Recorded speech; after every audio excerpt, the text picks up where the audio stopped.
عليكم ورحمة الله وبركاته كلنتي وعن أو نكسن داوديال كسر هذا بحر صاف ميديا وهذا على وحل كان أتكدا وتان برامج حيصة له عاوب وحيدين وذا برامج كله أو حيصة بدن يولي به مرتي عصب أو مركا قاري نوعه إن عبد شكري سلو aad u mahadsantahay waa ku dhawahay baxar saaf إن داوديال أن سكين برا عبد شكري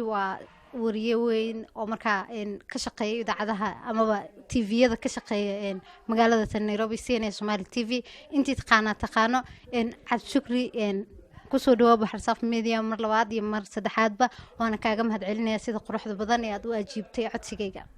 aad u mahadsantahay laakiin wari weyn ma ogtahay wariyash baan ka mid ahay laakiin wari weyn dadku waxay maqlaan bisoo moolt isoo raad amal wariyaha weyn intuu amal soo malagal kan amal qof taaban kara ma in dhahan si fiican aniga waa hadirtan ka codsanayo maadaama aan codsi ku soo dirsaday aan ku dhahay bal kaalniyo barnaamij ila qabo wariyo weyn aad tahay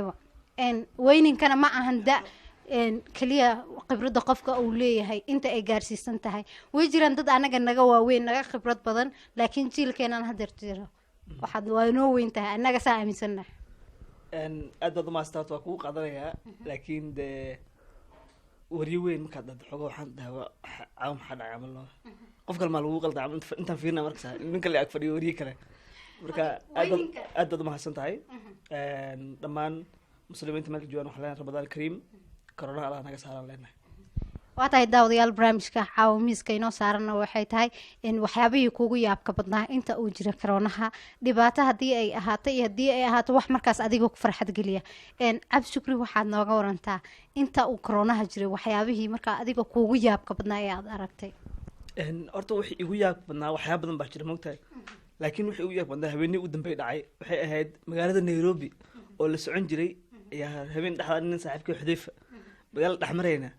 مع هذا القايل سيد مقالة واحد صعد ملهم بدك ما أنا أذكر نوم ملهم هذا ما صعد بعد قبل كان صاير بحي واحد صعد قدام رمال دي فرونت أو كلام محل هذين موقتها مريك وأركب عربية أذكر بيكون ملاين يعني بدك هذا كعربية أذكركم ملاين يمقالة دي واد موجود بملك الجوري مقالة نيروبي هاد ما كحاجة استكتد واحد أركز تام كوف كسر دورك وأركز وحي تاج لايت وديها بيسا مركا دواتوين كورونا هو كاري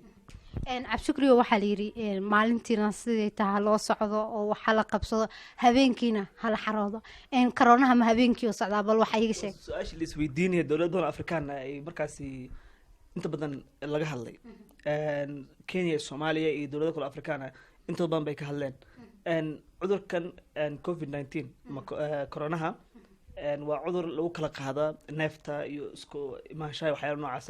marka maalinkii dadka inta badan isku imaadaan habeenkii waxa dhacda in dadku wax isku baran waa dad yar oo mataqaana dhalinyaro ah ama dad socday ama dad habeenkii oo kala shaqo ka soo baxo socda laakiin inta badan dadka maalinkii isku imaadaan marka dawladda hadii ay samayso xayiraad guud oo habeenii maalin lockdown waxa la oran lahaa waxay la dagaalaysaa cudurka COVID-19 laakiin maalinkii dhan aad soconaysaa meesha harta maalinka aadaysaa qofka arda salaamaysa oo soconaysa maalinkii habeenkii oo kaliya cudurka de waxa ma leenayaa dawladda Afrikaanka waxay u fasireen in habeenkii la kala qaado sida ay dawladda sheegtay xaafadan ay Soomaalidu ku badan tahay isla anaga laftirkeenaba deganahay dawladda dalkan Kenya waxay sheegtay in kiisaska coronavirus uu ku soo badanayo wali ma la kulantay qof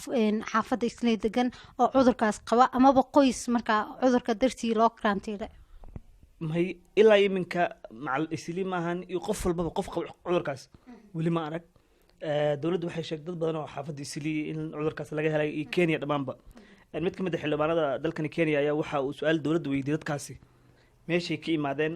iyo dadkii aheladoodii maxaa loo hel ilaa iminka loo arki laayay hadda dawladda Kenya wuxuu cudurkaasi gaaray 737 qof tirada maanta ilaa iminka ma jira dad ama ehelkooda la cudur ku dhacay marka aniga maanta day wax ku qabsadaan oo istaal lagu geeyo dadku waa la wada xiriiraa waa la iswada garanayaa isli 29 qof ma hal maalin laga helay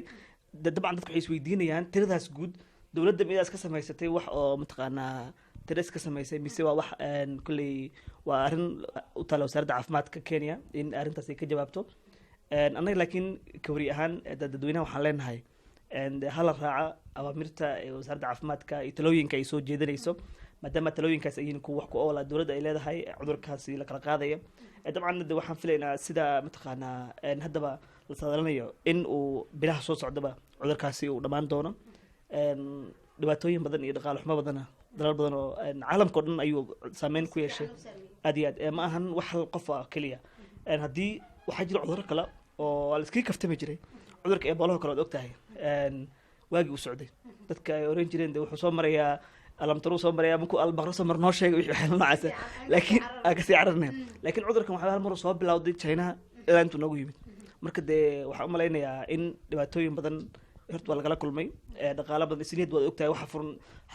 kadib markii ay wada fariisteen wasiirka arrimaha gudaha xildhibaanka kamakunji iyo hogaamiyaha qalibada baarlamaanka dalkan kenya aadan bare ducaale iyo guddiga ganacsiga ee xaafadda islii waxay soo saareen warmartiyeed ku saabsan in dib loo furaya suuqa laakiin suuq waxaa dib loo furo keliya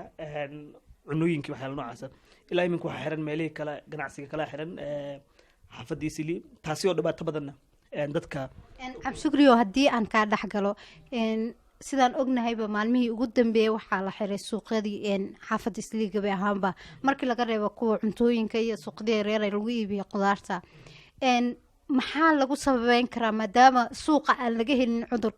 cudurkana uu yahay meelaha laga helaya xaafadaha maxay tahay sababta suuqyada loo raadsanayo oo la dhahaya hala xiro tallaabo walba dowladda ay qaadayso dowladda ay qaada waa tallaabo mataqaanaa wax ku saabsan wasaaradda caafimaadka ay soo gudbisay talooyinkaasi in dadka isku imaashaha badan la yareeyo because suuqa haddee la furo ama meel dukaan laga iibsanayo ood ogtahay 100 qof hal meel isku imaanaysa maalmihii ugu dambeeyey laakiin meelaha sarifka ama dukaamado kale waxaa dhici karta dadka inay sidaas iskugu imaanin waxaa dhacdo qof inuu suuqo dhaqanka soomaalida oo kale qof ay wax suuq kasoo iibsanaya 100 kala raacaysa waa la wada socda meesha la tagaya marka dhibaatooyinkaas ayay dowladda dabcan kuley diidan tahay inkastoo ay jiraan waxyaaba badan oo laga gaabiyey oo dee dadka in wadatashi dheer uusan sii jirin guddiga islii mar ay horaan suuqa u xiran kadib dib loo furay hadda waxa uu sheegay hogaamiyaha qalibada baarlamaanka kadib markay la fariisteen wasiirka arrimaha gudaha dalka Kenya in suuqa dib loo furayo laakiin waxa la furay oo kaliya waxa weeye cunnada waxyaaba badan baa xiran dadkina dee waxay leeyihiin ciid iyo waxyaalo noocaas marka dee naftaada inaad ciidid dee inaad isbarbar dhigtid laftaada adiga aad si fiican waa inaad isbarbar dhigtaa ma ciidaysaa mise cudur baad baaraysaa